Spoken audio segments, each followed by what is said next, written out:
today's video, bibigyan natin ng review itong gamit natin na solar power station. Kung sulit ba ito na bilhin. So ayan guys yung itsura niya. May saksakan ng USB, may output na DC 12 volts, tapos may 220 na socket. So ayan guys yung brand niya, yung label. Tapos ayan guys yung nasa likod niya, yung input niya DC 12 volts to 22 volts. Dito naman tayo sa solar panel niya. As you can see guys, maliit lang talaga yung solar panel niya. So titignan natin sa likod yung specs ng solar panel.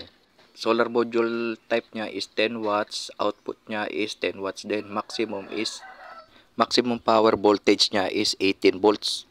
Monocrystalline pala guys yung type ng solar panel na to.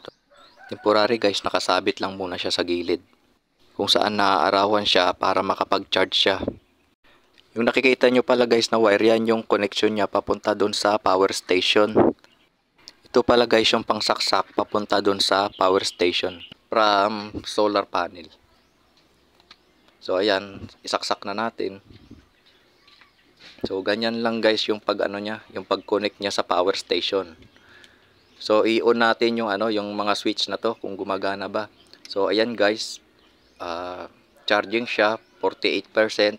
Ayan guys. So nagra-run naman siya, okay naman.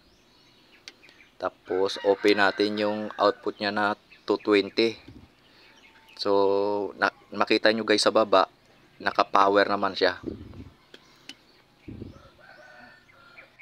Para sa akin guys, okay na itong power station na to kasi sa ngayon kasi mura na siya. 1983 na siya ngayon. Dati kasi na original price niya is 2,700 to 3,300 ang presyo nito dati. So kung pang charge lang ng cellphone, pang ilaw sa camping, sulit na ito. Pwede na ito.